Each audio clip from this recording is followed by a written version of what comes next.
Screen, recording और sound, तीनों चीजें क्लियर हैं तो बताएंगे हेमलता। हो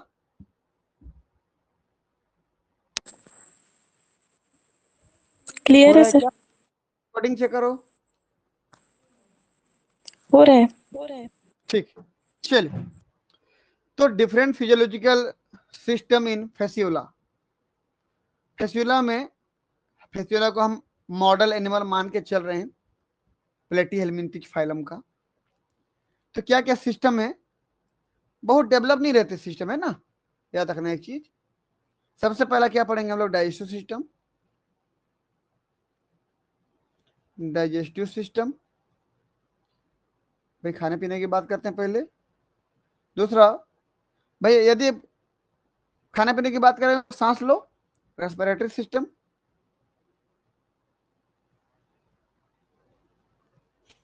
रेस्पिरेटरी सिस्टम।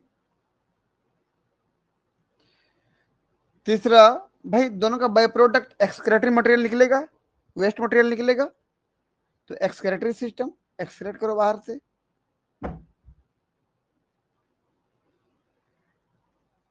इसको बोलते हैं प्रोटोनेफ्रिडियल सिस्टम।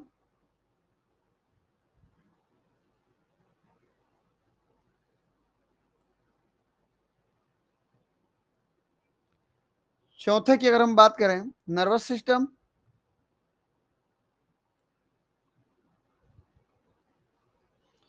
पांचवें की बात करें हमारे पास रिप्रोडक्टिव सिस्टम। और बाकी कोई दूसरा सिस्टम इसमें नहीं पाया जाता। चलिए, आज के लेक्चर में हम कवर करेंगे डाइजेस्टिव सिस्टम, रेस्पिरेटरी सिस्टम और एक्सक्रेटरी सिस्टम। तो चलिए बिना देरी किए हम क्लास की शुरुआत करते हैं। सबसे पहला डाइजेस्टिव सिस्टम, आप ये समझ लीजिए, डाइजेस्टिव सिस्टम में जो हमारा कैनाल होता है, जिस कैनाल से हमारा फूड गुजरता है, सर्कुलेट होता है, उस रास्ते को बोलते हो एलिमेंट्री कैनाल। क्या बोलते हैं उसको आप? Alimentary canal.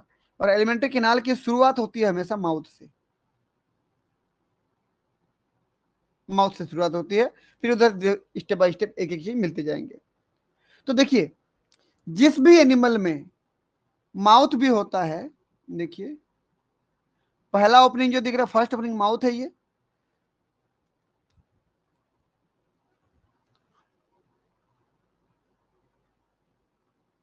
First opening mouth है। भोजन इस रास्ते से आएगा, फूड इस रास्ते से आएगा।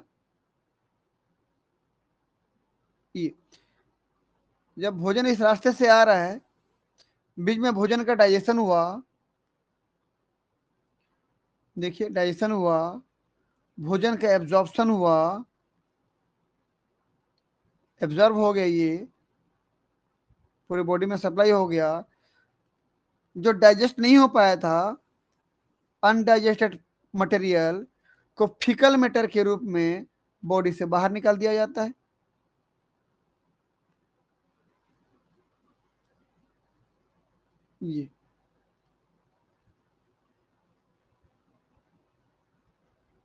ये फिकल मैटर बोलो या अनडाइजेस्टेड मटेरियल।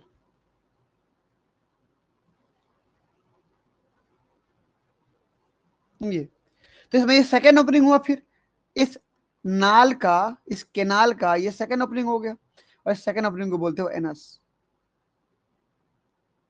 क्या बोलते हैं इसको आप? Anus, second opening. तो इस प्रकार के एलिमेंट्री कैनाल को बोलते हो कंप्लीट एलिमेंट्री कैनाल। ये क्या है? कंप्लीट है। माउथ भी और एनस भी, बीच में जो जो चीजें होगा, फेरिंग्स होगा, एसोफेगस होगा, स्टमक होगा, इंटेस्टाइन होगा, ये सब मिलेंगे। मैं इसकी बात नहीं कर रहा हूं। जिसमें माउथ और एनस दोनों है, कहलाता है कंप्लीट एलिमेंट्री कैनाल। और कुछ एनिमल में क्या होता है कि फूड को आने के लिए रास्ता तो होता है, यानी कि पहला ओपनिंग तो होता है, फर्स्ट ओपनिंग, लेकिन सेकेंड ओपनिंग नहीं पाया जाता, केवल फर्स्ट ओपनिंग होता है। देखिए माउथ है, यहां पर भोजन आ भी गया अंदर, अब अंदर आने के बाद डाइजेस्ट हुआ और एब्जॉर्ब हुआ। डाइजेस्ट भी हुआ और एब्जॉर्ब भी हुआ। लेकिन अनडाइजेस्टेड मटेरियल जो रह गया यहां पर, ये तो इसका क्या करें? ये अनडाइजेस्टेड मटेरियल चूंकि आगे ब्लाइंड है, आगे कोई रास्ता ही नहीं है, तो ये अगर इधर सर्कुलेट होते आता भी है तो देखिए ऐसे घूम जाएगा, जाएगा नहीं, रास्ता ही नहीं है। तो क्या करेगा? या तो ये जिस रास्ते से आया था उसी रास्ते से बाहर चला जाएगा,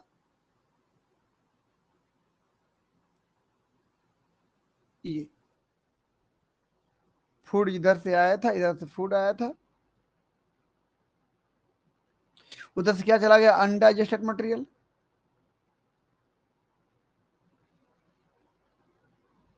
या दूसरा रास्ता इसके पास ये है कि इन अनडाइजेस्टेड मटेरियल को बॉडी के सराउंडिंग में भेज दिया जाता है, बॉडी का जो दूसरा पार्ट होता है वहां पर भेज दिया जाता है, लेकिन एनफ नहीं होता। तो ऐसे वाले एलिमेंट्री कैनाल को बोलते हो इनकम्प्लीट एलिमेंट्री कैनाल।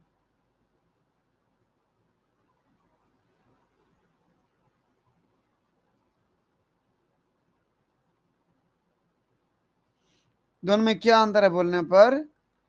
इसमें एनस एब्सेंट है। ये हो गया। चलिए, तो यदि मैं फेसिवल हेपेटिका की बात करूं, एलिमेंट्री कैनाल यहां पर इनकम्प्लीट मिलेगा मुझे, आगे मैं बात करूंगा। ठीक, फूड और फीडिंग कैसे होगा बात करेंगे, डाइजेशन की प्रोसेस कैसी होगी बात करेंगे। इसमें क्या क्या मिलता है? माउथ मिलता है, माउथ के बाद मिलता है आपको फेरिंग्स मिलता है, फेरिंग्स के बाद मिलता है क्या? एसोफेगस, एसोफेगस के बाद क्या मिलता है? इंटेस्टाइन। ये फेसियोला हेपेटिका के एलिमेंट्री कैनाल की बात कर रहा हूं। तो इसमें से फेसियोला हेपेटिका का एलिमेंट्री कैनाल कौन सा होगा? ये वाला, इनकम्प्लीट। चलिए देखते हैं। एलिमेंट्री कैनाल में सबसे पहला एलिमेंट्री कैनाल इनकम्प्लीट होगा बिकॉज एनस एब्सेंट है। माउथ की अगर बात करूं, देखिए इसके ये एंटीरियर पोर्शन हो गया, सबसे नीचे पीछे की तरफ पोस्टीरियर हो गया, और ये जो डायग्राम आपको फ्रंट दिख रहा है इसका वेंट्रल है, उसके पीछे डॉर्सल होगा, और दोनों तरफ अगल बगल लेटरल हो जाएगा।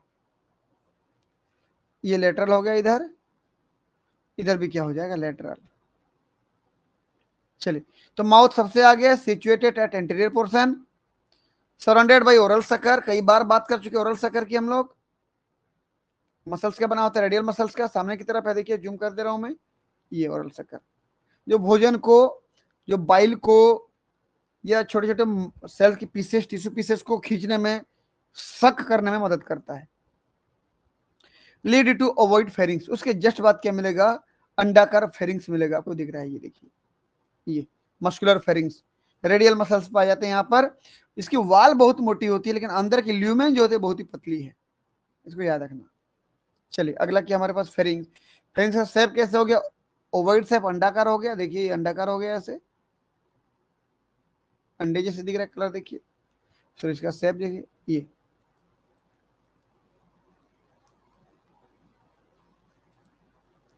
चलिए, वाल कैसा? ठीक, प्रोवाइडेड बाय रेडियल मसल, अभी बोला हूं बहुत ठीक होता है, रेडियल मसल्स पाई जाती है उसमें।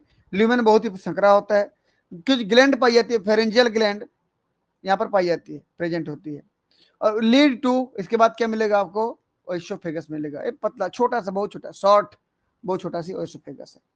ओएसोफेगस के जस्ट बाद क्या मिल जाएगा आपको? ये दो शाखाओं में बंट गई है, राइट और लेफ्ट। आप इधर वाले को मान लीजिए, क्योंकि वेंट्रल देख रहे हो तो इसका ये राइट हो जाएगा, इधर राइट वाला था, राइट लेटरल था ये, तो ये राइट था तो इधर लेफ्ट होगा। तो सेम ऐसे इसका इंटेस्टाइन दो भागों में बढ़ गया है, राइट और लेफ्ट ब्रांच में। इधर का राइट ब्रांच हो गया इंटेस्टाइन, इधर लेफ्ट ब्रांच हो गया।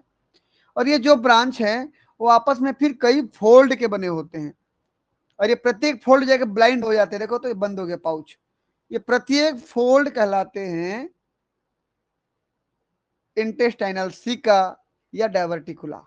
क्या कहलाता है ये, इंटरनल सिका या डायवर्टिकुला। आखिर में ये बंद है, कहीं पर एनस नहीं, देखो ये पूरा बंद हो गया ये सब तरह। इसके अंदर जो होते हैं वो छोटे छोटे वाले ब्रांच होते हैं, और जो बाहर रहते हैं बाहर तक वो बड़े बड़े लंबे लंबे ब्रांचेस रहते हैं।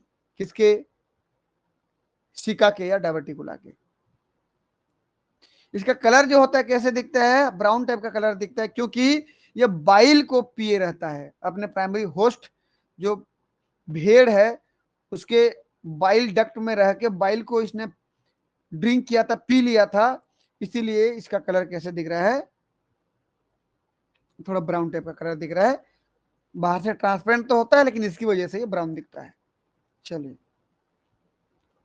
ये देखिए, यहां पर ये हो गया माउथ, सबसे आगे है। ये हो गया मस्कुलर ओरल सकर।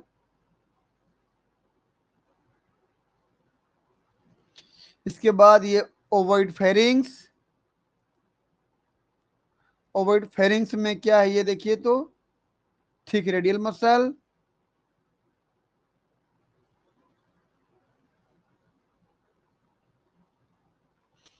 और ये नैरो क्या हो गया, ल्यूमेन।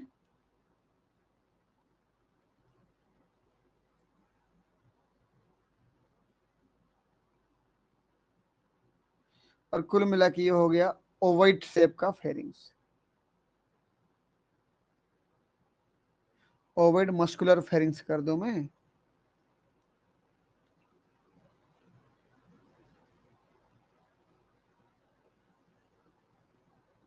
ये हो गया। उसके नीचे क्या मिल रहा है आपको, यहां से मैं अलग कलर कर दे रहा हूं, देखिए तो इतना, ये जो आपको देख पा रहे हो आप, ये येलो कलर, यही तो है हमारा बहुत छोटा सा एसोफेगस। ये, और उसके बाद जो दो भागों में ब्रांच हो गया, मैं उसको अलग डार्क कलर से हाईलाइट कर देता हूं। इतना, एक तो इधर आया है राइट साइड में, ये राइट साइड है ना, क्योंकि सामने वाले का वेंट्रल पार्ट देख रहे हो तो आपको उसका राइट आपका लेफ्ट लगेगा, आपका लेफ्ट उसका राइट लगेगा। आप ये समझ लीजिए किसी इंसान को आप सामने से, दोनों आमने सामने हो और एक दूसरे को देख रहे हो, तो आपका राइट उसका लेफ्ट होगा और आपका लेफ्ट उसका राइट होगा, बस ये समझ लें। तो ये इधर वाला हो गया राइट, अभी जो बना रहा हूं वो लेफ्ट मेन ब्रांच है। ये दो ब्रांच होते हैं, मैं इतना तक बना रहा हूं, बस समझ लेना। ये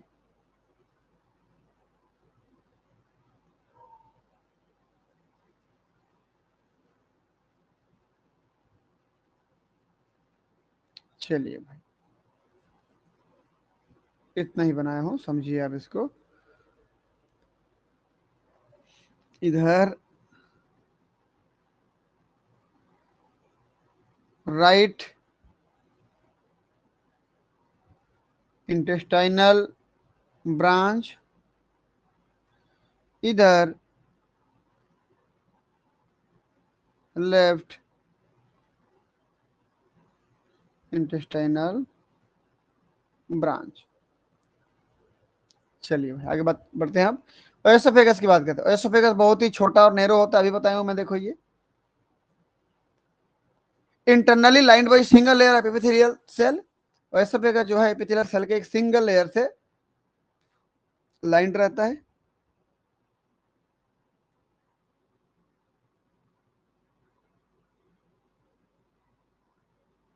ये लाइंड है।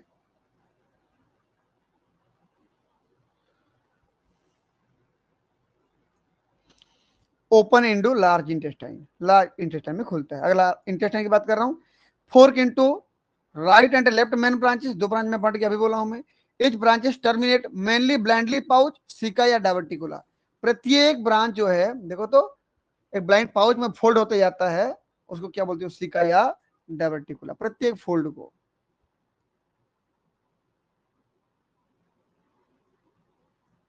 सिका या डायवर्टिकुला। आउटर सिका large and further branch, inner सिका शॉर्ट एंड सिंपल, अभी बोला था मैं। आउटर जो सिका होगा, आउटर वाले बड़े बड़े बड़े होते हैं, देखिए ये यहाँ तक जो है बड़ा बड़ा है, लेकिन अंदर जो रह गया वो छोटा सा है। ठीक, आउटर लार्ज होते हैं, इनर वाले छोटे होते हैं। ये हो गया। अगर मैं इसमें कुछ नोट कर पाऊं, कुछ स्पेशल चीज, तो वो क्या, ध्यान से देखिए। नोट क्या बोल रहा है कि pharynx and oesophagus are coated internally by cuticle. किसकी किसकी बात कर रहा है? फेरिंग्स और एसोफेगस क्यूटिकल से अंदर में लाइन रहते हैं, उसकी एक परत पाई जाती है, जबकि intestine is lined by endodermal columnar epithelial cell. ये बहुत इंपॉर्टेंट लाइन है, ये देखिए।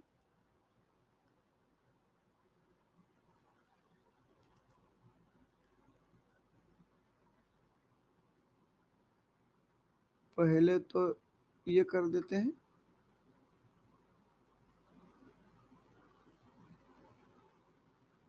एसोफेगस, फेरिंग्स और एसोफेगस अंदर से किससे घिरा है बोलने पर? एक बहुत ही पतला क्यूटिकल का लेयर, ये लाल कलर से बना रहा हूं, देखो अभी।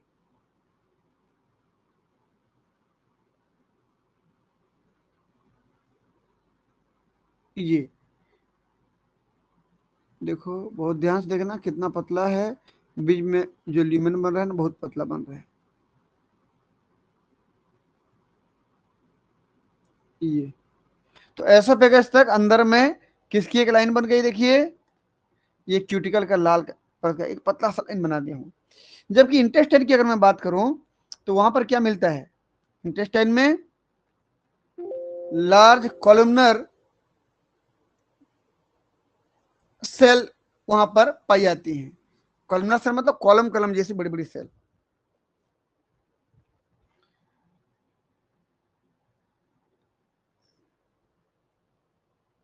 ठीक, कॉलमनर एपिथेलियल सेल है भाई, देख लो कहां पे पाई जाती हैं ये, यहाँ पर।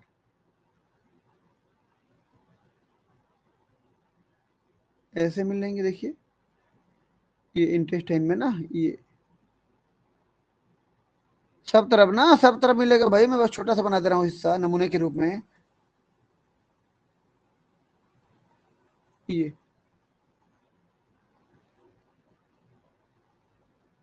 पूरा मिलेगा, ये लार्ज कॉलमनर एपिथेलियल सेल। चलिए एक कमेंट देख लें, सिकल एपिथेलियल है सेक्रेटरी ग्लैंड। ये भी नोट करने लायक चीज है कि जितना भी सिका होते हैं, वो सिका में कुछ स्पेशल प्रकार की सेक्रेटरी ग्लैंड पाई जाती है। मैं उसको बना दे रहा हूं, देखिए ये यहां पर बना दे रहा हूं, ये बना दे रहा हूं अलग कलर से।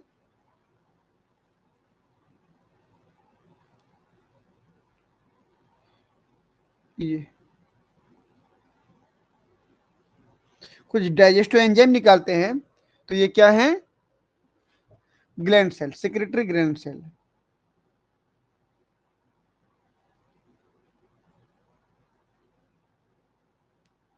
यहां पर हो गए।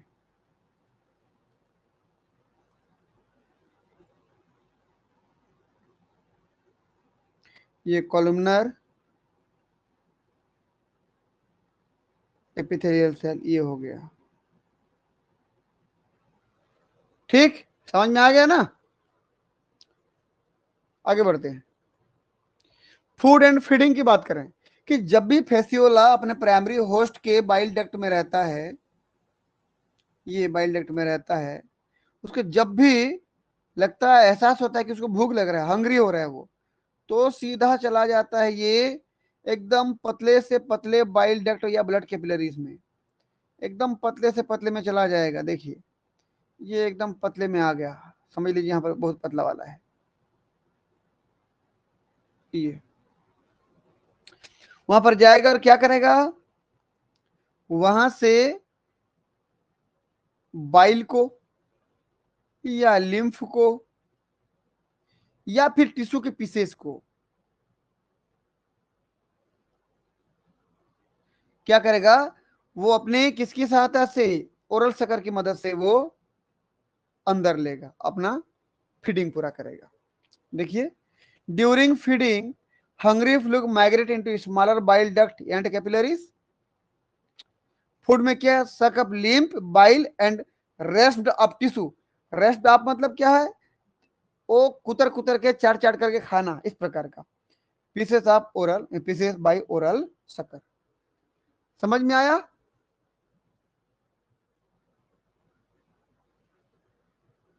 यस ये सर। फिर से बुलाता हूं। ठीक, चलिए अगला डाइजेशन की प्रोसेस की अगर हम बात करें, चूंकि भोजन कहां से आ रहा है, बाइल वगैरह जो भी है कहां से आ रहा है भाई, देख लो इधर से आ रहा है। कहां से, होस्ट के बॉडी से आ रहा है। ये बाइल वगैरह या टिश्यू के पीसेस वगैरह जो भी आ रहा है सब इधर ही से आ रहा है। मैं इसको बना दे रहा हूँ ये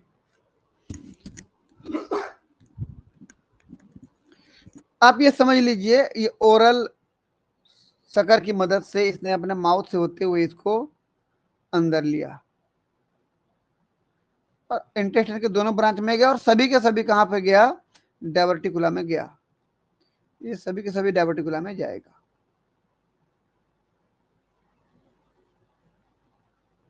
सेम ऐसे इधर से भी आया,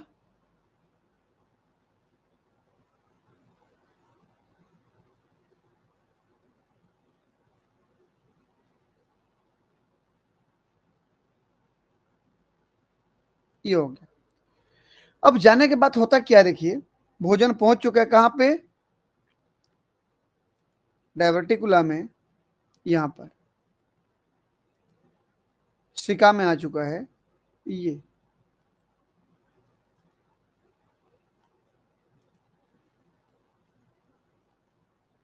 ये फूड मटेरियल पहुंच चुका है। चलिए तो आगे क्या होगा, यहां पर डायग्राम में देखिए भोजन कहां पहुंच चुका है, बोला मैं यहां पर आ चुका है। किसी एक जगह बना रहा हूं अभी समझाने के लिए। अब समझ लीजिए, यहां पर बना रहा हूं मैं, यहां पर बना रहा हूं ये भोजन आ चुका है। और इतना ही डायग्राम को थोड़ा बड़ा करके मैं दिखा रहा हूं, इतना डायग्राम को थोड़ा जूम करके आपको ये दिखा रहा हूं ये। तो आप समझ लीजिए, जो बाइल पहुंच चुका था यहां, यहां सबसे पहले तो क्या होगा कि भोजन को डाइजेस्ट करने के लिए, चूंकि भोजन पहुंच चुका था यहाँ, ये बड़ा बड़ा पीस था देखो ये उसको डाइजेस्ट करने के लिए क्या निकालेंगे, डाइजेस्टिव जूस। कहां से निकलेगा, याद करिए, सिका में क्या पाया था बोला हूं मैं, सेक्रेटरी ग्लैंड, ग्लैंड सेल पाई जाती है। तो यहां से डाइजेस्टिव जूस रिलीज होगा ये, और भोजन के क्या कर देगा, डाइजेस्ट। जो भी फूड डाइजेस्ट हुआ, ये देखो छोटे छोटे पीस में बन गया, ये बन गया देखो ये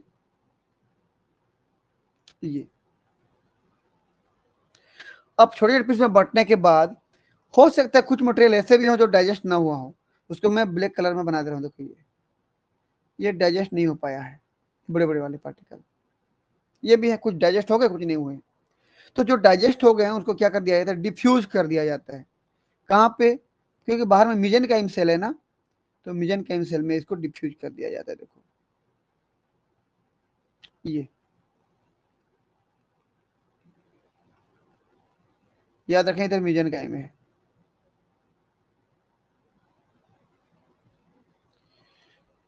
आप ये समझ के चलें कि यहाँ पर जो मैं बना रहा हूँ ये मिजेनकाइम सेल है ना। और आपको याद है, पता है ये कि फेसियोला में किसी प्रकार का कोई सर्कुलेटरी सिस्टम नहीं पाई जाती, ब्लड वेस्कुलर सिस्टम नहीं पाई जाती, कार्डियक सिस्टम नहीं पाई जाती। तो कैसे ट्रांसपोर्ट करें भोजन को, तो ये मिजेनकाइम, एक मिजेनकाइम सेल दूसरे मिजेनकाइम को ये भोजन को शिफ्ट करता, ट्रांसफर करता है। जैसे यहाँ से यहाँ जाएगा, यहाँ से यहाँ जाएगा, यहाँ जाएगा, यहाँ जाएगा, ये जाएगा, देखिए ये। तो भोजन देखिए शिफ्ट हो रहा है, ट्रांसफर हो रहा है। देखिए ये सर्कुलेटरी सिस्टम नहीं होता, लेकिन ये काम कौन कर रहा है, मेसेंकाइम की कोशिकाएं कर रही हैं। क्लियर है ना?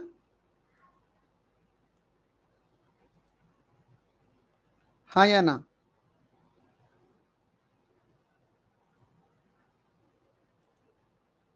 समझ में आया? तो जी सर। जो चीजें जरूरत थी उसको तो ट्रांसफर कर दिया गया मेसेंकाइम तक, लेकिन जो बच गई, क्या बच गई बताएंगे कोई? अनडाइजेस्टेड मटेरियल, उसका क्या होगा? अनडाइजेस्टेड मटेरियल को दो तरीका है निपटाने का। पहला तरीका ये अनडाइजेस्टेड मटेरियल है। पहला तरीका ये कि डिफ्यूज कर दो। कहां पे? मेसेंकाइम में डाल दो उसको, वहां से एक्सक्रेटरी सिस्टम में चला जाएगा।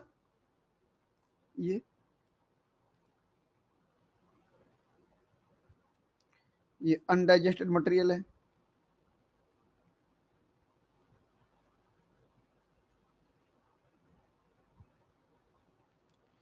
ये वाले अनडाइजेस्टेड मटेरियल हैं, देखो ये।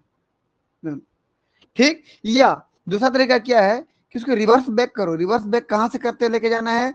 जिस रास्ते से भोजन आया था बाहर से, यानी कि माउथ के रास्ते से, उसको फिर बाहर निकालना है।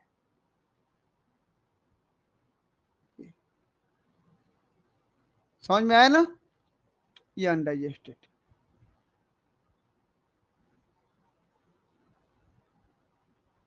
कहने का मतलब अनडाइजेस्टेड मटेरियल कहां से बाहर निकलेगा?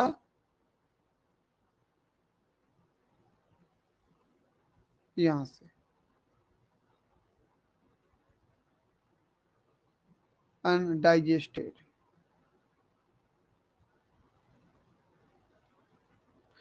इतना समझ में आएगा? नहीं बताएं?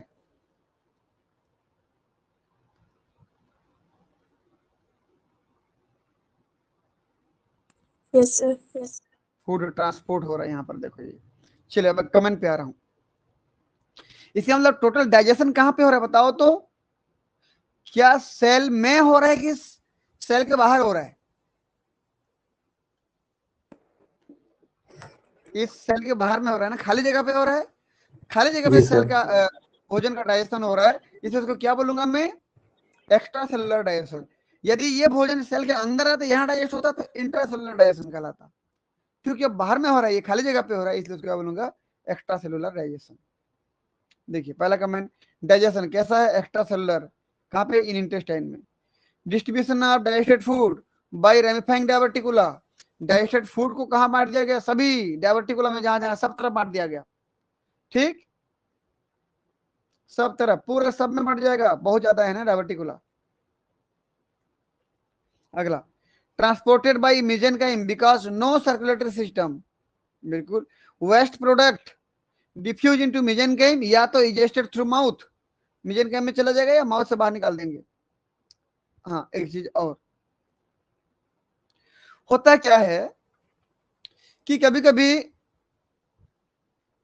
डाइजेस्टेड फूड जो होते हैं ना, ऑलरेडी फेस्यूला के चारों तरफ, बाहर में ना, मीडियम में, क्योंकि ये देखिए कहां पर है? फेस्यूला कहां पे है?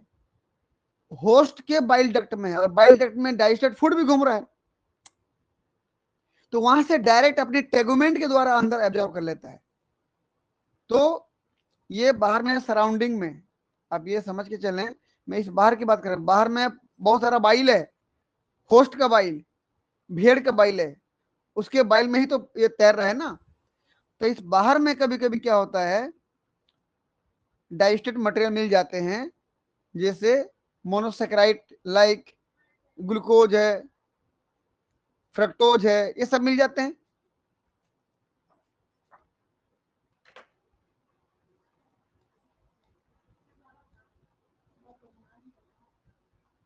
मोनोसेक्राइड लाइक ग्लूकोज, फ्रक्टोज, या फिर कोई अमीनो एसिड, ये सब कहां पे है अभी? बाहर में है। बाहर में मतलब कहां पे? सराउंडिंग में, फ्लूइड में घूम रहे हैं, बाइल फ्लूइड में। तो ये भी कभी कभी क्या हो जाते हैं, एब्जॉर्ब हो जाते हैं। और कैसे, कहाँ पे एब्जॉर्ब होंगे, हर जगह नहीं होते। टेगुमेंट में कुछ जगह पे क्या होता है, अंदर की ओर धंस गया रहता है, फोल्ड बन जाता है, माइक्रो फोल्ड बन जाता है, ऐसे ऐसे। देखो तो जूम कर रहा हूं, देखो ये टेगुमेंट, देखो तो अंदर धंसा दिख रहा है ना, उस पार्ट पर इन सबको क्या कर दिया जाता है, उस रास्ते से एब्जॉर्ब कर दिया जाता है।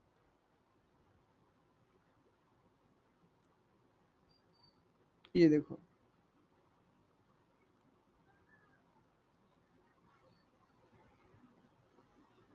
ये, और एब्जॉर्ब करके कहां भेज दिया जाता है, मेसेनकाइम में ही भेज दिया जाता है, क्योंकि यहां पर क्या है, मेसेनकाइम है। तो यहां पर आ गया,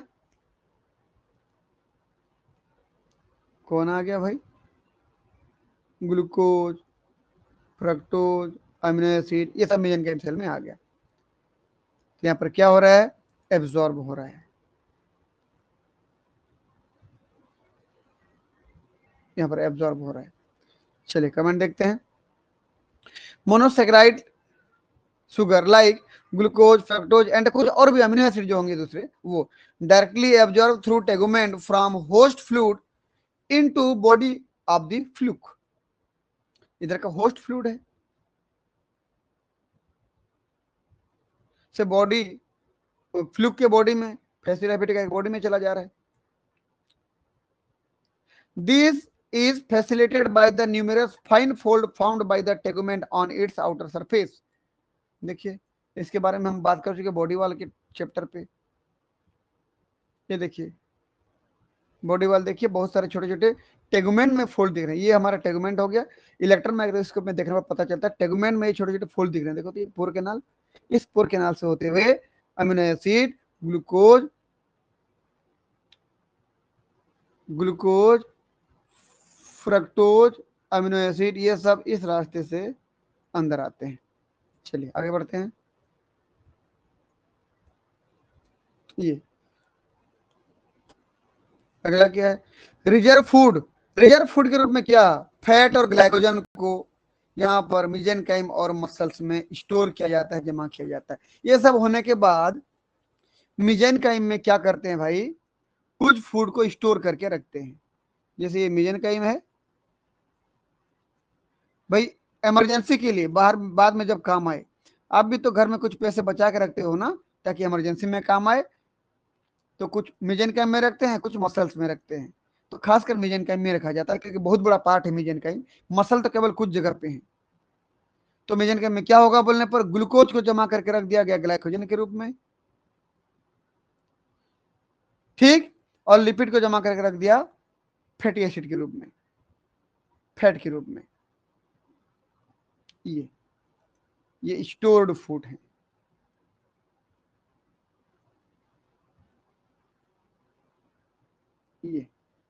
ये बाद में जाके ग्लाइकोलिसिस करेंगे और एनर्जी बनाएंगे, ठीक। तो फैट और ग्लाइकोजन को जमा करके रखा जाता है, कहाँ पे, मेसेनकाइम में और मसल में। ज्यादातर कहाँ पे, मेसेनकाइम में, इसको याद रखना। समझ में आया इतना।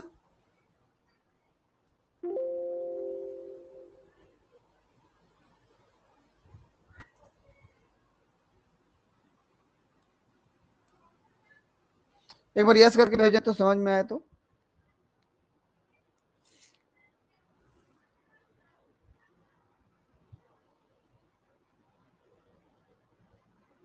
सभी बच्चे टाइम पे जुड़ा करेंगे, है ना। उल्लास, सोनिया, टाइम पे जुड़ना।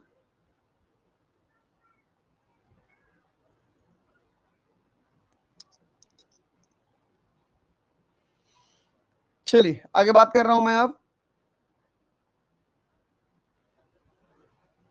रेस्पिरेटरी सिस्टम की क्लास। कोई कुछ बोल रहे हैं क्या। यस सर, बाकी ये क्लास तो हो चुका था सर, रिकॉर्डिंग में बता रहे हैं। इसीलिए मैं बोल रहा हूँ ना, इसलिए मैं बोल रहा हूँ कि समय पे जुड़ना। मैं समय में बता दिया हूँ कि ये क्लास हो गया है, लेकिन हमारे यूट्यूब में नहीं हो पाया है। यूट्यूब में भी सीरीज बन रहा है ना इसका, कभी आप यूट्यूब में पढ़ो तो ये मिसिंग मिलेगा, इसीलिए मैं यहाँ बना रहा हूँ इसको, ठीक है। जैसे मैं बोला शुरू से जुड़े होते तो ये नहीं पूछते ना, मैं शुरू में बता दिया था। चलिए कोई बात नहीं, समय पे जुड़े आप, आपके लिए बात कर रहा हूं मैं। आपके ही भलाई के लिए बात कर रहा हूं, है ना। चलिए बात करते हैं रेस्पिरेटरी सिस्टम की। तो कोई स्पेशल प्रकार का रेस्पिरेटरी सिस्टम नहीं पाया जाता, अब्सेंट होता है। तो कैसे होगा रेस्पिरेशन? प्रत्येक सेल्स में रेस्पिरेशन होगा, हर सेल अपना अपना रेस्पिरेशन करेगा, ठीक। और जब प्रत्येक सेल में अपना अपना रेस्पिरेशन होगा तो कौन से प्रकार का रेस्पिरेशन होगा? यदि ऑक्सीजन मिलता है तो एरोबिक रेस्पिरेशन, और ऑक्सीजन नहीं मिलता है तो एनारोबिक रेस्पिरेशन। लेकिन ध्यान दें आप, चूंकि फेसियोला मिलता कहां पे है? ये बाइल डक्ट में, ये बाइल डक्ट है ना भाई। और बाइल में ऑक्सीजन की कंटेंट, ऑक्सीजन की मात्रा बहुत कम मिलती है। ये बाइल है, याद रखना, ये बाइल है सब, बाइल डक्ट है। ऑक्सीजन की मात्रा बहुत कम मिलती है, इसका मतलब कौन सा रेस्पिरेशन ज्यादातर होगा? मैक्सिमम केस में anaerobic respiration. Clear? Bile duct में, बाइल जहां होता है, ऑक्सीजन की मात्रा क्या होती है? बहुत ही कम, बहुत ही कम, नहीं के बराबर। तो सीधी सी बात है, इसको क्या नहीं मिल पाएगा? क्या अवेलेबल नहीं हो पाएगा? ऑक्सीजन अवेलेबल नहीं हो पाएगा, तो क्या हो जाएगा? एनारोबिक रेस्पिरेशन, ठीक। इसने स्टोर क्या करके रखा था? किसको स्टोर करके रखा था? ग्लाइकोजन को। देखो ये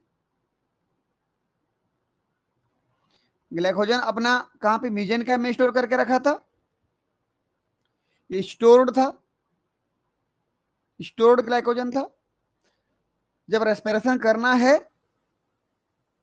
तो सबसे पहले तो, चाहे एरोबिक रेस्पिरेशन करो या एनारोबिक रेस्पिरेशन करो, पहले तो ग्लाइकोलिसिस चलना ही पड़ेगा। तो ग्लाइकोजन को सबसे पहले ग्लूकोज में बदला जाएगा। जब ग्लूकोज में बदलेंगे, कैसे बदलते हैं प्लांट फिजियोलॉजी में पढ़ाया हूं मैं नेट में, हम आगे बात करेंगे इसका जब आएगा तब, है ना। तो ग्लूकोज में जब बदलेगा, प्रोसेस क्या कहलाएगा? ग्लाइकोजन से ग्लूकोज बन रहा है, तो मतलब ग्लाइकोजन का लाइसिस हो रहा है, तो ग्लाइकोजिनोलाइसिस। प्रोसेस का नाम क्या हो जाएगा? ग्लाइकोजिनोलाइसिस। अब मैं एक ग्लूकोज के लिए बात कर रहा हूं। ये मान लीजिए 1 मॉलिक्यूल है, 1 मॉलिक्यूल।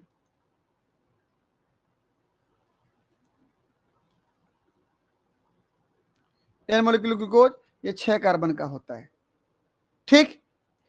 इसको आप ग्लाइकोलिसिस से गुजारो, ग्लाइकोलिसिस की 10 स्टेप चलेंगी, और फाइनली ये बना लेगा पायरुविक एसिड, वो भी 2 मॉलिक्यूल पायरुविक एसिड।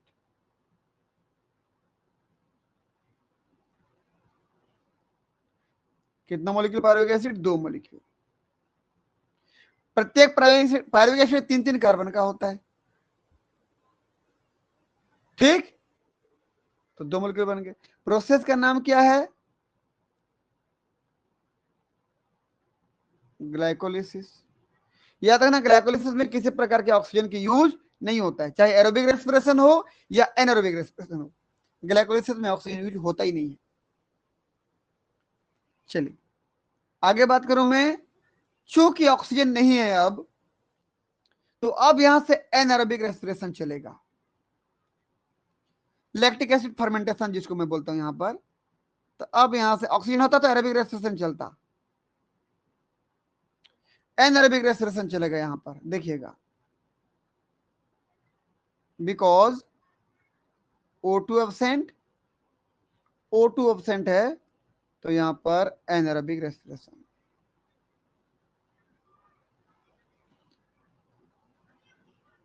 रेस्पिरेशन ये इसी को बोलते हो एनऑक्सीबायोटिक रेस्पिरेशन। एनऑक्सीबायोटिक रेस्पिरेशन क्यों बोलते हैं, मैं कमेंट पढ़ते समय बता दूंगा। जब ये चलेगा तो इसका बाई प्रोडक्ट क्या क्या बनते हैं? बाई प्रोडक्ट बनते हैं CO2, और बनता है फैटी एसिड में लैक्टिक एसिड,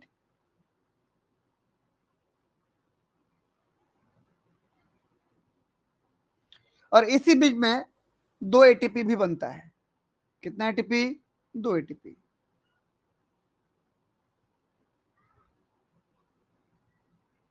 ये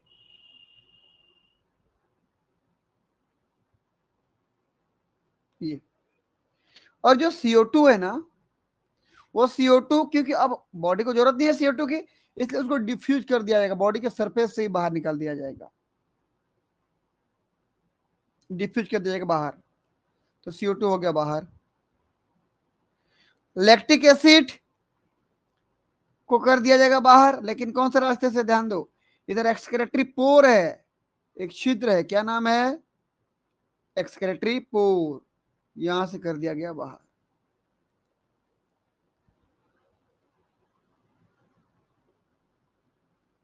लैक्टिक एसिड, ये हो गया बाहर। कौन से रास्ते से हो गया, एक्सक्रेटरी पोर, ये था। ये तो जब ऑक्सीजन नहीं मिला तब ऐसे हुआ। कभी कभी यदि ऑक्सीजन अवेलेबल हो जाता है तो ये एरोबिक रेस्पिरेशन करता है। If some time availability of oxygen, यहां कर दे रहा हूं,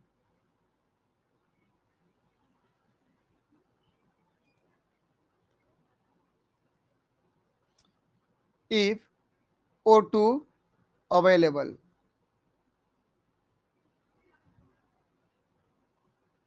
तो कौन सा रेस्पिरेशन करेगा,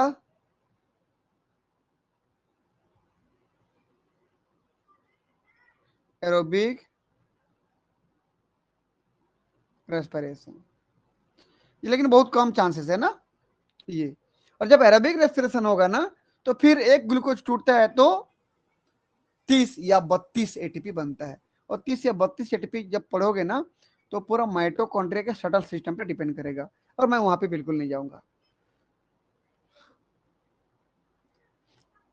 जो नेचुरली हो रहा है, क्या हो रहा है ज्यादातर बोलने पर, एनारोबिक रेस्पिरेशन।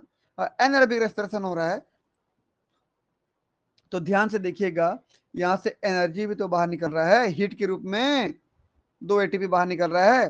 क्योंकि 2 एटीपी बाहर निकल रहा है, हीट बाहर निकल रहा है, जब भी कोई प्रोसेस चलता है, किसी भी प्रोसेस में, किसी भी सिस्टम में, जब कोई रिएक्शन चल रहा है और सिस्टम से यदि एनर्जी बाहर निकलती है तो उसको बोलते हैं एक्सोथर्मिक रिएक्शन। और यदि सिस्टम में एनर्जी लगती है तो कहलाता है एंडोथर्मिक रिएक्शन।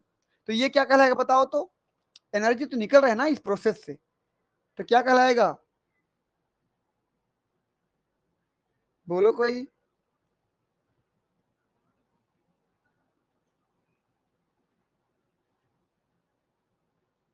Exothermic reaction. ठीक, और इस प्रकार से इसमें रेस्पिरेशन कंप्लीट हो गया। तो ज्यादातर क्या रेस्पिरेशन होता है बोलने पर, एनएरोबिक रेस्पिरेशन। कमेंट पर लेते हैं, oxygen content in bile extremely low, बहुत कम, नहीं के बराबर। रेस्पिरेशन टाइप कैसा है, एनएरोबिक, एन मतलब एब्सेंट, एरोबिक मतलब ऑक्सीजन, बिना ऑक्सीजन का। या फिर दूसरा नाम क्या है, एन ऑक्सीबायोटिक, एन मतलब एब्सेंट, ऑक्सीजन मतलब ऑक्सीजन, बायोटिक मतलब ये जो ऑर्गेनिज्म है, इस ऑर्गेनिज्म में एनएरोबिक रेस्पिरेशन चल रहा है। प्रोसेस क्या है, प्रेजेंट रिजर्व फूड, नाम क्या था, ग्लाइकोजन, ये breakup by anaerobic glycolysis into carbon dioxide and lactic acid, जिसको फैटी एसिड के नाम से जानता हूं। Lactic acid is the end product of glycolysis, glycolysis होने के बाद आखिरी में जो सबसे बनेगा ये लैक्टिक एसिड है। ठीक, ग्लाइकोलाइसिस का एंड प्रोडक्ट होता है पायरुविक एसिड, उसके बाद जो एंड प्रोडक्ट बनेगा वो lactic acid. CO2 diffuse out through general body surface, चला गया बाहर, whereas the fatty acid या lactic acid get eliminated through the excretory system, excretory पोर के द्वारा बाहर निकला। This is an exothermic reaction involving release of energy as heat, heat के रूप में एनर्जी एटीपी के रूप में बाहर जा रहा है। If free oxygen is available, aerobic respiration take place, यदि कभी कभी ऑक्सीजन मिल जाता है तो एरोबिक रेस्पिरेशन भी होता है।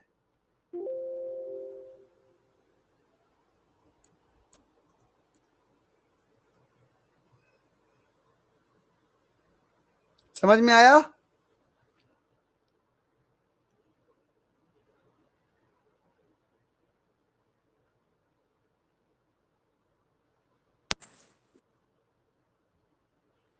आगे बढ़ो हमलता।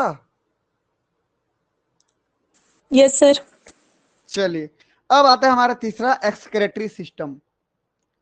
एक्सक्रेटरी सिस्टम मतलब क्या है, जितना भी वेस्ट मटेरियल बना, या तो वो डाइजेशन के थ्रू जो वेस्ट मटेरियल बना, या तो वो रेस्पिरेशन के थ्रू जो वेस्ट मटेरियल बना उसको निकालोगे कैसे? निकालने के लिए एक सिस्टम पाई जाती है, नाम है एक्सक्रेटरी सिस्टम। तो एक्सक्रेटरी सिस्टम का फंक्शन क्या है?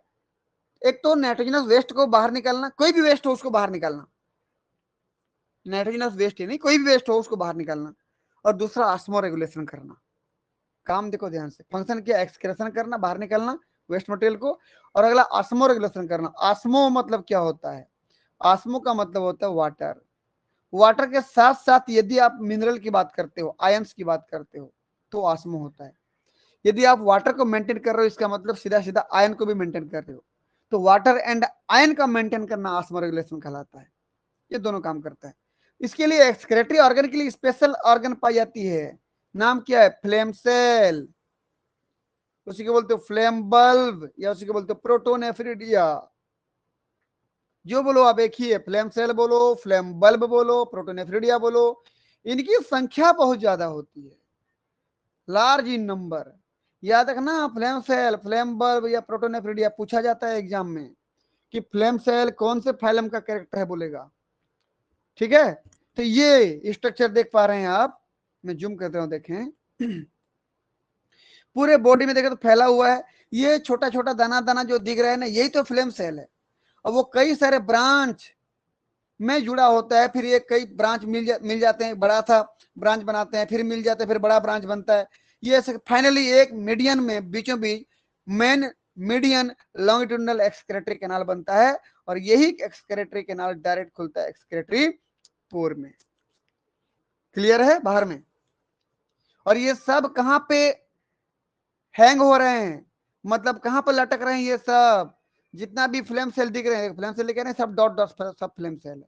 कहां पे लटक रहे हैं बोलने पर? ये सब मेसेंकाइम के आसपास, और खुद भी मेसेंकाइमल सेल है, खुद मेसेंकाइमल सेल है, और मेसेंकाइम में ही पाए जा रहे हैं ये। और वहीं पर जो भी एक्सक्रेटरी वेस्ट मटेरियल है उनके पास, उन सबको एब्जॉर्व करके उसको इन सभी रास्ते से गुजारते हुए ये बाहर फेंक रहे हैं। क्लियर हुआ इतना?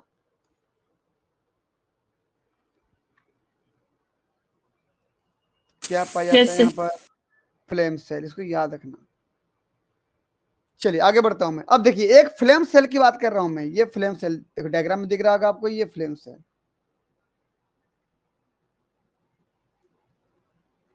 एक फ्लेम सेल को जूम करके बनाया गया है, तो आप देख पा रहे होंगे ये फ्लेम सेल बना कैसे करके है। ये आप ये समझ लीजिए, ये एक सेल था, इस सेल को मैं मोड़ दिया ऐसे करके, देखो तो मोड़ दिया ऐसे, कुछ समय बाद और मोड़ दिया इसको,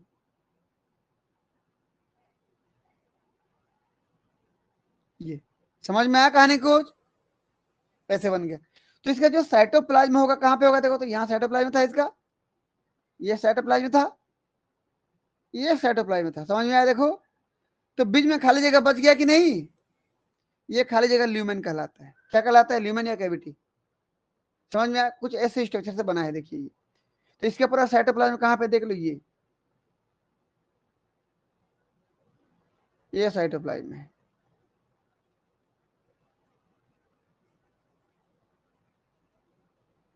इसके पास सब ऑर्गन, सब सेलुलर ऑर्गेनल्स हैं भाई, mitochondria, गाल्जी body, endoplasm, reticulum, vacuole, vesicle, जो होने चाहिए सब हैं। ये उसका साइटोप्लाज्म हो गया। तो बीच में क्या हो गया? सेल का ल्यूमेन या कैविटी, क्या बोलोगे उसको? सेल का क्या है? ल्यूमेन या कैविटी। समझ में आया? सब है, देखियो न्यूक्लियस है यहाँ पर। ठीक। हाँ, अब जो जानने वाली चीज ये क्या है कि साइटोप्लाज्म में कुछ स्पेशल प्रकार की स्ट्रक्चर पाई जाती है, जिसको बोलते हो बेसल बॉडी। क्या बोलते हो? Basal body. ये देखो आप, और इस बेसल बॉडी से एक नहीं है ना, कई सारे, देखो तो कुछ बोल रहा हूं ना मैं, ये बेसल बॉडी है, और इस बेसल बॉडी से लंबे लंबे सिलिया निकले होते हैं। और ये सिलिया कहाँ आते हैं? ल्यूमेन में। ये ल्यूमेन, ये कैविटी जो दिख रहा है यहां पर आते हैं। तो ये साइटोप्लाज्म से निकल के ल्यूमेन तरफ आ रहे हैं, और इस प्रकार से वो गुच्छे, डायग्राम में जैसे दिख रहा है ना, गुच्छे जैसे हो जाते हैं ये। ये हो गया। और ये कहाँ टंग रहा है, कहां पर ये हैंग हुआ है, लटक रहा है कहां पे, ये पूरा स्ट्रक्चर कहां पे लटक रहा है, ये मिजेनकाइम में, अभी बोला हूं मैं। तो सीधा सीधा ये हुआ कि मिजेनकाइम में जितना भी एक्सक्रेटरी वेस्ट मटेरियल आ रहे हैं, देखो ध्यान से, ये बाहर में मिजेनकाइम था, जितना भी एक्सक्रेटरी वेस्ट मटेरियल आ रहे हैं, देखो तो ये एक्सक्रेटरी वेस्ट जितना भी यहां पर है, इन सभी वेस्ट को, इसका सेल मेम्ब्रेन का बाहर वाला मेम्ब्रेन जो फोल्ड फोल्ड दिख रहा है ना, ये सीडोपोडिया है। सीडोपोडिया मतलब इसकी आकृति निश्चित नहीं है, ये आकृति बदलती रहती है। अमीबा का अमीबा का जो बाहरी मेम्ब्रेन होता है कैसे दिखता है, देखो तो, अभी अमीबा ऐसे दिख रहा है, कुछ बात ऐसे हो जाएगा ये, फिर ऐसे हो जाएगा ये, वही अमीबा देखो अलग अलग समय पर अलग अलग दिख रहा है, क्योंकि बाहर का जो मेम्ब्रेन है वो फोल्ड बना रहा है। उस फोल्ड को क्या बोलते हो, सीडोपोडिया। कि बाहर में जो सीडोपोडिया है, वही सीडोपोडिया ही क्या करता है, एंडोसाइटोसिस द्वारा, फेगोसाइटोसिस द्वारा इनको ले लेता है। देखो ये यहां ले लेगा ऐसे करके, यहां ले लेगा ऐसे करके, फेगोसाइटोसिस द्वारा ये ले लिया अंदर। अंदर लेने के बाद देखिए ये आ गया अंदर, देखो आ गया, ये आ गया, देखो जूम कर रहा हूं डायग्राम, देखो ये फेगोसाइटोसिस प्रोसेस द्वारा अंदर आ गया। अब कहां पे आ गया, साइटोप्लाज्म में आ गया। फिर साइटोप्लाज्म से उसको एक्सोसाइटोसिस द्वारा वेस्ट मटेरियल को इधर भेज दिया जाएगा। सारे वेस्ट को कहां भेज देंगे बताओ मुझे, ल्यूमेन में भेज देंगे, दिख रहा है ना। सारे वेस्ट कहां आ जाएंगे, ल्यूमेन में आ जाएंगे। देखो ये मैं इसको लाल कलर से कर दे रहा हूं, देखो तो ये सभी वेस्ट को लाल कलर से कर दे रहा हूं, वेस्ट मटेरियल समझ लेना आप। ये ल्यूमेन में पहुंच गए, ये ल्यूमेन में देखो, ये सब वेस्ट ल्यूमेन में आ गए। और ल्यूमेन में कौन है बताओ, अभी सीलिया है, पर गुच्छा बना के देखिए। अब ये सीलिया में एक मूवमेंट होते रहता है ऐसे ऐसे, ये सीलिया जो गुच्छा है ना, एक साथ पूरा मूवमेंट हो रहा है इसमें। ऐसे लग रहा है जैसे मोमबत्ती जलाए हो, हल्का सा हवा का झोंका आ रहा है, तो मोमबत्ती कैसे उसका जो लौ रहता है, उसका जो फ्लेम रहता है ऊपर का, कैसे हिलता है, बस ऐसे ही ये हिलते रहता है हमेशा, ऐसा समझ लीजिए आप। ये फ्लेम ऐसे ऐसे हिलते रहता है, इधर इधर ऐसे ऐसे हिलते रहता है इधर। तो एक मूवमेंट होती रहती है, और उस मूवमेंट की वजह से सारे के सारे वेस्ट मटेरियल एक दिशा में भाग रहे होते हैं, इधर एक डायरेक्शन बना के इधर भाग रहे होते हैं ऐसे। देखो सारे वेस्ट इधर आ गए, किधर आगे बताओ भाई, आगे मिलेगा आपको कैपिलरी डक्ट, बहुत छोटा सा है, माइक्रोस्कोपिक रहेगा ये कैपिलरी डक्ट। इसके बाद धीरे धीरे अलग अलग ब्रांच से गुजरते गुजरते ये आगे बढ़ेंगे। समझ में आया इतना, जी सर। ठीक। यहां पर हो गया फेगोसाइटोसिस या एंडोसाइटोसिस, जो बोलो आप।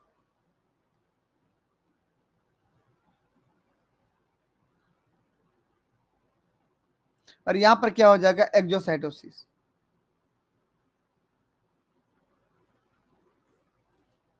जूम कर रहा हूं, देखो यहां पर फेगोसाइटोसिस बोलो, एंडोसाइटोसिस, यहां पर एक्सोसाइटोसिस।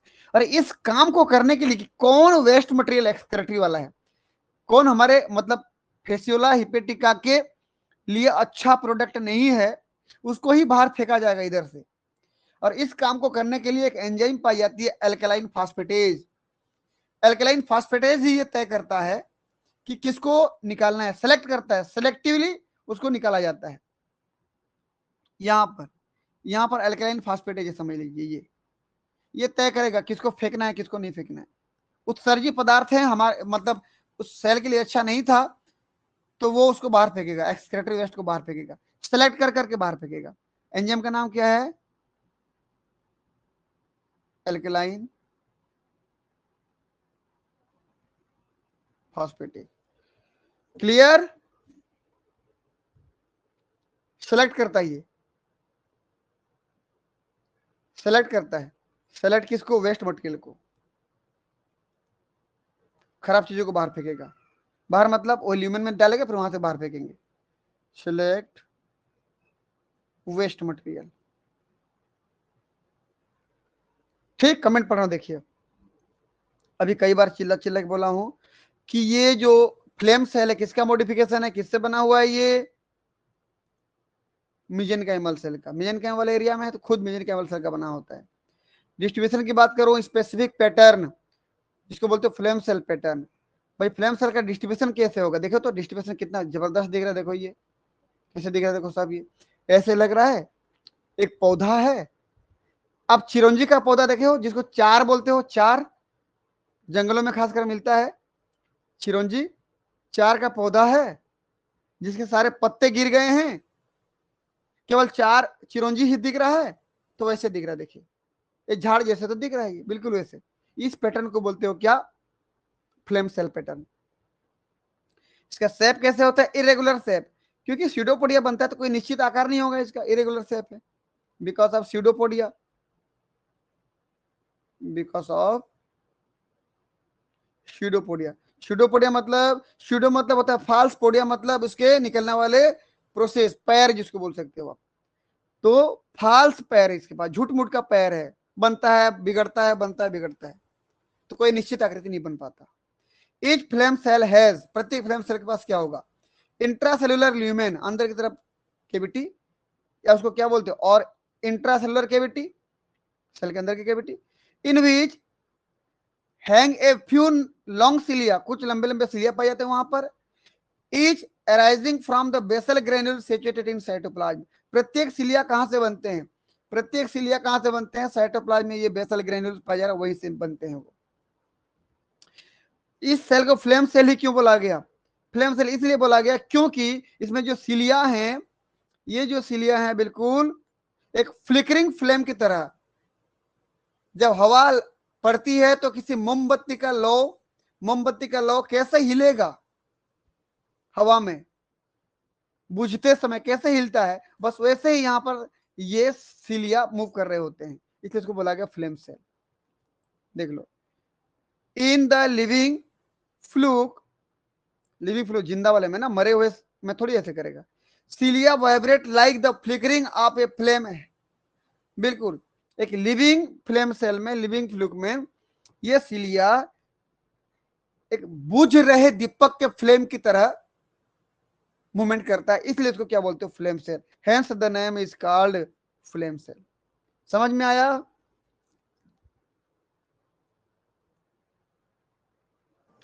Yes sir. ठीक, आगे बढ़ता हूं। अब फ्लेम सेल तो भैया ऊपर रह गया, देखिए ये तो हो गया फ्लेम सेल। अभी केवल 3 को दिखाया गया है, बाकी और भी ढेर सारे हैं। तो फ्लेम सेल जिससे जुड़े होते हैं उसको क्या बोलते हो, कैपिलरी डक्ट, अभी बोला हूं मैं। चलिए मैं इसको कर, कैपिलरी डक्ट, ये बहुत पतली पतली ब्रांचेस होंगी कैपिलरी डक्ट। फिर कैपिलरी, कई सारे कैपिलरी डक्ट मिलेंगे तो क्या बनेगा, ये देखो ये 3 कैपिलरी डक्ट मिले यहां पर, क्या बनेगा, ये ऐसे मोटा मोटा वाला क्या कहलाएगा, कैपिलरी ट्यूब्यूल, या कलेक्टिंग ट्यूब्यूल बोलते हैं उसी को हम। ये फिर कई सारे कैपिलरी ट्यूब्यूल या कलेक्टिंग ट्यूब्यूल आपस में मिलेंगे तो क्या कहलाएंगे, ये देखिए ये मैं अलग अलग कलर से कर दूं, चलिए अलग अलग कलर से कर रहा हूं। पहले इनका कलर हो गया, देखो ये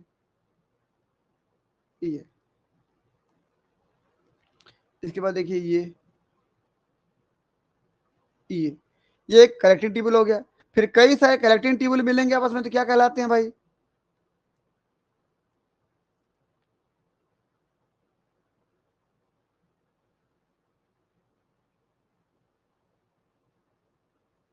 ये ट्विग्स कहलाते हैं। क्या कहलाते हैं, ट्विग्स। और जब कई सारे ट्विग्स आपस में मिलते हैं तो क्या कहलाएगा, एक्सक्रेटरी वेसल्स। ये कई सारे ट्विग्स मिल रहे हैं, देखो ये कई सारे ट्विग्स मिलेंगे तो क्या कहलाएगा, एक्सक्रेटरी वेसल्स।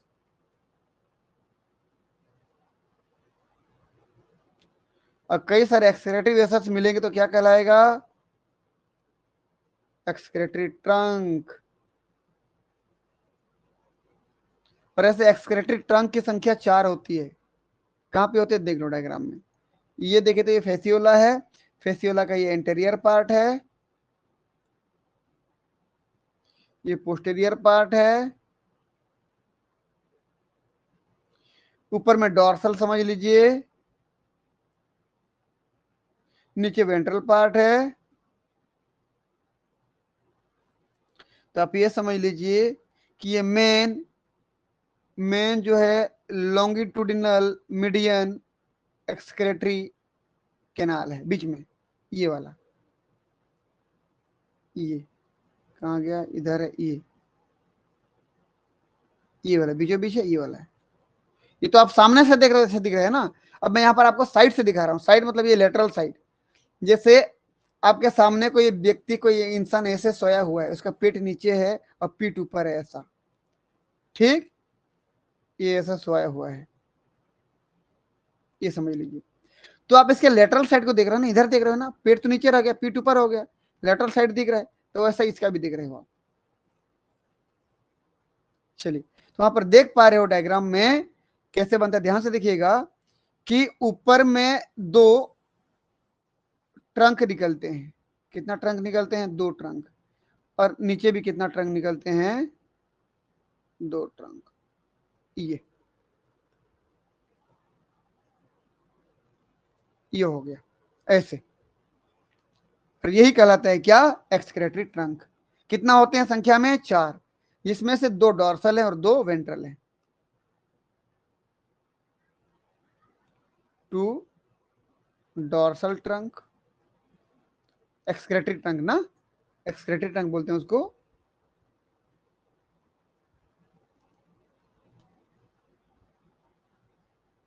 डॉर्सल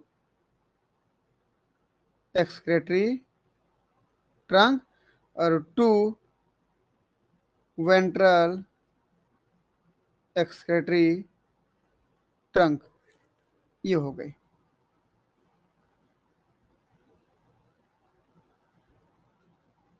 ये हो गया। फिर इधर आगे पूरा ब्रांच हुआ, ऐसे ब्रांच हो गया, पूरा लास्ट तक गया है, फ्लेम सेल तक ब्रांच होते होते। समझ में आया डायग्राम? हाँ या ना बोले जल्दी। जी सर। ठीक। फिर ये एक्सक्रेटरी ट्रंक मिलते हैं तो क्या बनता है? मेन वाला क्या बनता है? Median, mean median excretory canal.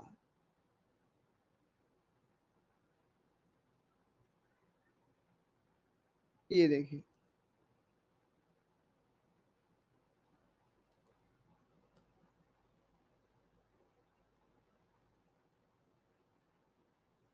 और ये एक्सक्रेटरी कैनाल कहाँ खुलेगा? एक्सक्रेटरी पोर में। देखिए यहाँ पर ये एक्सक्रेटरी कैनाल कहाँ खुल रहा है? लास्ट में एक्सक्रेटरी पोर में, ये बाहर की तरफ ओपन हो रहा है। चलिए अब कहानी बढ़ाते हैं आगे की तरफ। कमेंट पढ़ लेता हूं, देखिए फटाफट। Lumen of flame cell is continuous with microscopic capillary duct. बिल्कुल, एक कैपिलरी डक्ट यहां पर पाई जाती है फ्लेम सेल के बाद। उसका जो ल्यूमेन होता है, ल्यूमेन आगे खुलता है ऐसे, देखो ये ल्यूमेन आगे खुला, यहां पर भी देख लो, ये ल्यूमेन पूरा आगे खुला, ये कैपिलरी डक्ट में बहुत छोटा सा होता है, तो इसलिए microscopic. Capillary duct from a new protonephridia open into a narrow collecting tubule. अब कहां खुलेगा? कलेक्टिंग ट्यूब्यूल में, यहां पर। Several such tubule open into larger twig. अब बड़े बड़े ट्विग मिलेंगे, देखो ये बड़े बड़े ट्विग मिलेंगे, which in turn open into vessels. ये कहां मिलेंगे? ये वेसल्स में, एक्सक्रेटरी वेसल्स में खुलेंगे। Excretory vessels of anterior part of body open into 4 trunk. अब वो जाके ट्रंक में मिलेंगे, और ट्रंक 4 मिलेंगे आपको। 2 dorsal and 2 ventral trunk which unite posteriorly to form a single median longitudinal excretory canal. ये ट्रंक आगे जा करके एक ही मिलेगा, ये चारों के चारों मिलेंगे ना, यहाँ पर 4 ट्रंक रहेंगे, चारों के चारों ट्रंक मिल करके एक ही में जाएंगे। और ये चारों ट्रंक को मैं ऐसे मान लेता हूं, चलिए 1 मिनट थोड़ा सा, ये समझ लीजिए। ऊपर के 2 डॉर्सल ट्रंक है मान लीजिए, नीचे के 2 वेंट्रल ट्रंक हैं। ये डॉर्सल ट्रंक और ये वेंट्रल ट्रंक, समझ जाओगे ना, 4 ट्रंक है।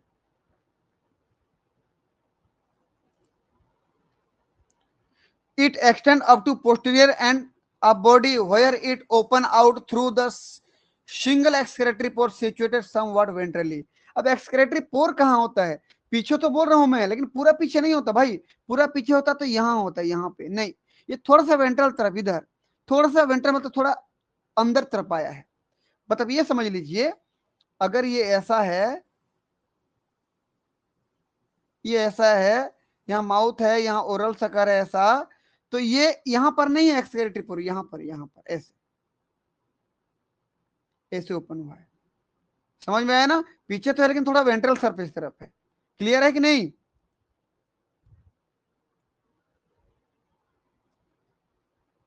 हाँ या ना? जी सर। एक्सक्रेटरी पोर था ये। चलिए अगला कमेंट देखिए भाई। Excretory vessels of posterior part of body open directly into the longitudinal excretory canal. ये क्या बोल रहा है कि बॉडी के पिछले पार्ट में जितना भी है ना भाई, बॉडी के पिछले पार्ट पे जितना भी एक्सक्रेटरी वेसल है, देखो ये डायरेक्ट कहां पे खुल रहे हैं? मेन एक्सक्रेटरी कैनाल में खुल रहे हैं, मीडियन वाले में। ये सब देखो, सब तरफ का, पूरे बॉडी में जितने भी, सब तरफ का। एक चीज और यहां पर देखिए, इस डायग्राम में ध्यान से देखिए, यहां से capillary duct, collecting tubule, twigs, excretory vessels, excretory trunk, यहां तक इन सभी में क्या पाई जाती है? अंदर की तरफ सिलिया की एक लेयर पाई जाती है। देखो ये सिलिया की एक लेयर है, सब में सिलिया की लेयर है। किसको छोड़ के? मेन मेडियन एक्सक्रेटरी कैनाल को छोड़ के, बीच वाला जो नीले कलर से बना है उसको छोड़ के, बड़ा वाला उसको छोड़ के बाकी सब में सिलिया पाई जाती है।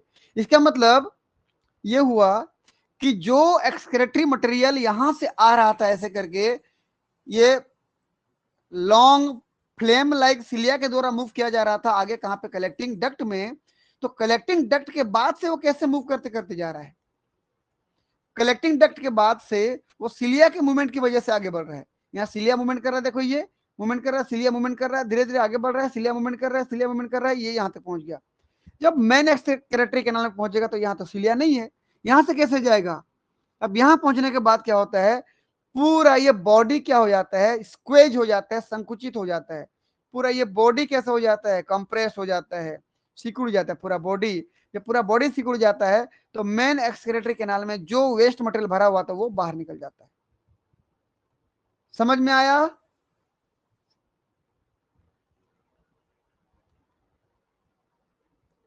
हाँ या ना बोलें? जी सर। ठीक, देख लो कमेंट को।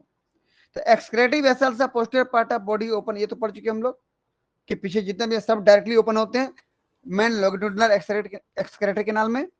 अगला क्या बोल रहा है? All the ducts except the single median longitudinal canal are lined with cilia.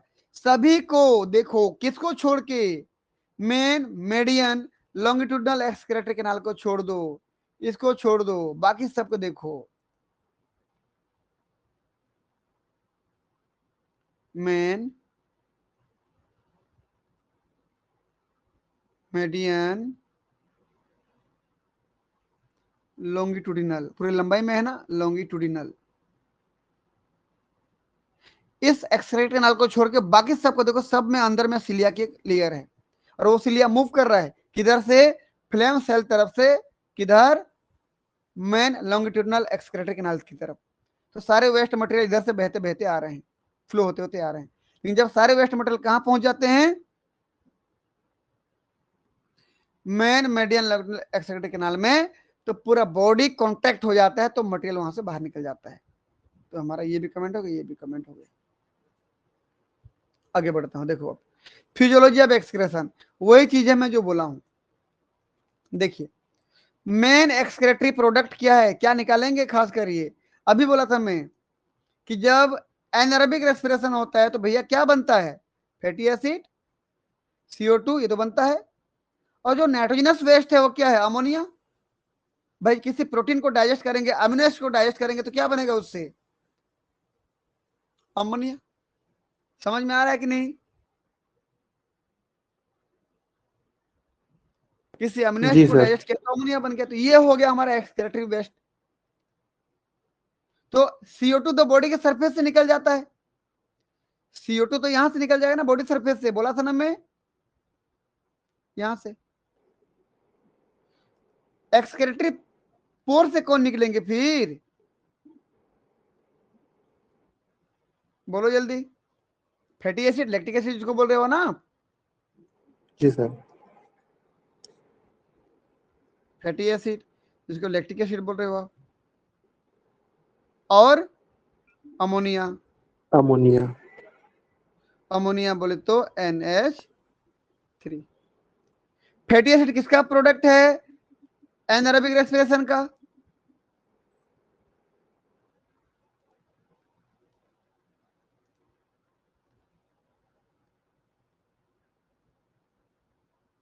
Product of anaerobic respiration, ये हो गया। और अमोनिया किसका प्रोडक्ट है, product of amino acid metabolism. जब अमीनो एसिड को आप डाइजेस्ट करते हो तो अमोनिया बनता है लास्ट में, यही यही सब निकाले थे बाहर। ठीक, चलिए कमेंट पढ़ते हैं। This substances diffuse into protonephridia, बिल्कुल।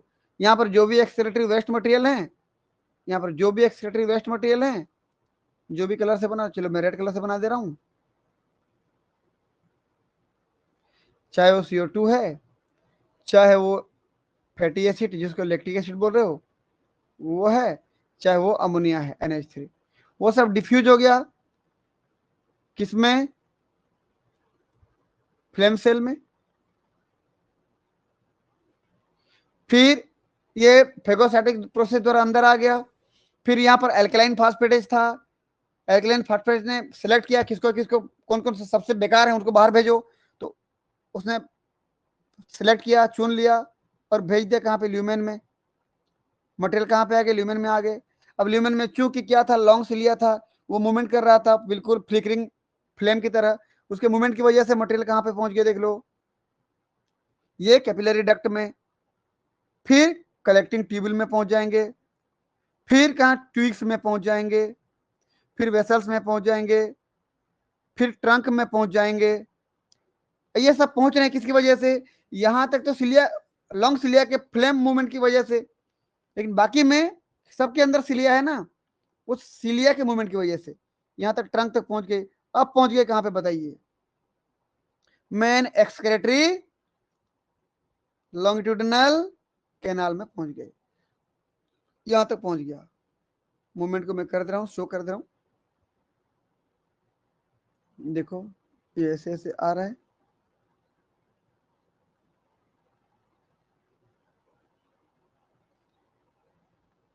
इसके बाद कैसे जाएगा, इसके बाद बॉडी में क्या होगी, बॉडी कॉन्ट्रैक्ट होगा, स्क्वीज होगा, कॉन्ट्रैक्शन होगा, बॉडी में कॉन्ट्रैक्शन होगा, तो पूरा ये मेन कैनाल भी दब जाएगा, जब दब जाएगा तो वहां से पिचकारी ये से बाहर निकल जाएगा, एक्सक्रेटरी मटेरियल बाहर, देख लो ये बाहर हो गया। समझ में आया, ये कहानी है पूरा, देख लो।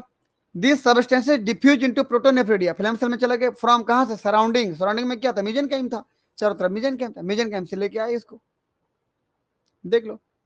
डाइजेस्टिव सिस्टम भी बता दे रहा हूं, देखो ये देखो, डाइजेस्टिव सिस्टम में एक्सक्रेटरी मटेरियल भी आया था, देखो अनडाइजेस्टेड मटेरियल, ये देखो दिख रहा है ना, ये सब बाहर निकलेंगे।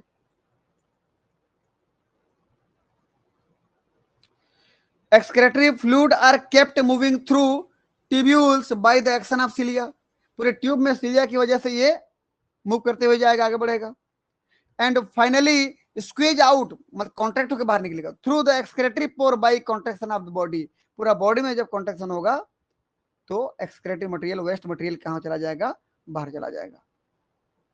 The enzyme alkaline phosphatase, very very important, alkaline phosphatase क्या करता है, सिलेक्ट करता है, कहां पाया जाता है देखो तो, found in flame cell and collecting tubule, पास पास, इतना में मिलेगा ये, फ्लेम सेल और कलेक्टिंग ट्यूब्यूल में।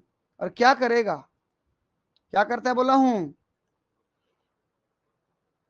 Serves in the selective transfer of chemical substances.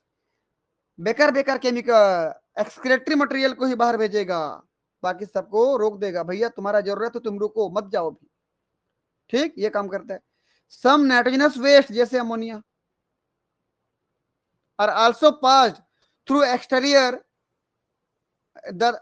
Through surface tegument. कुछ अमोनिया जो होते हैं ना वो बॉडी से भी बाहर में डिफ्यूज हो जाते हैं, कभी कभी हो जाता है ऐसे। ये एक्सक्रेटरी से तो निकलते ही निकलते हैं, बाकी इधर से भी बॉडी सरफेस से भी ये निकलते हैं। देखें नोट किया है पूरा पढ़ने के बाद, एक्सक्रेटरी सिस्टम पढ़ने के बाद। Protonephridial system is excretory as well as osmoregulatory. पहले बोल दिया हूं कि प्रोटोनेफ्रिडियल सिस्टम में हम आयन को भी बाहर निकालते हैं और कुछ मात्रा में पानी को भी बाहर निकालते हैं।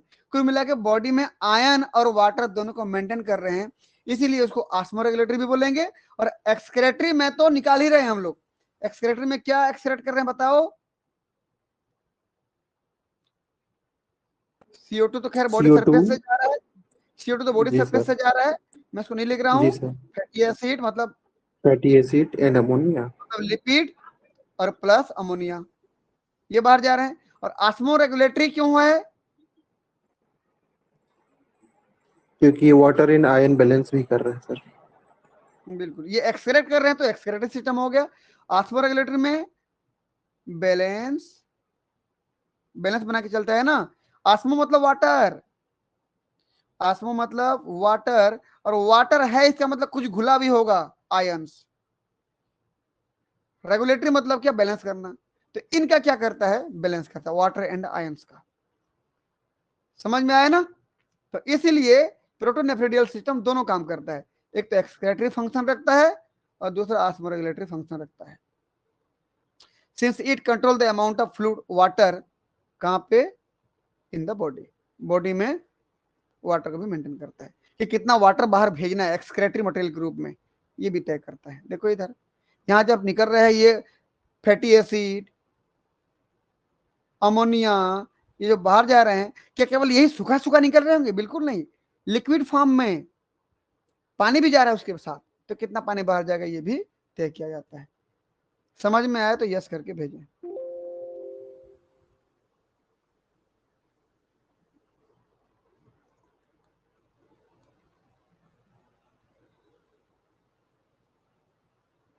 ठीक, तो आज के कहानी को यहाँ पर रोकते हैं, मिलते हैं नेक्स्ट क्लास में। तब तक के लिए आप दोनों का बहुत बहुत धन्यवाद। गुड नाइट, शुभ रात्रि।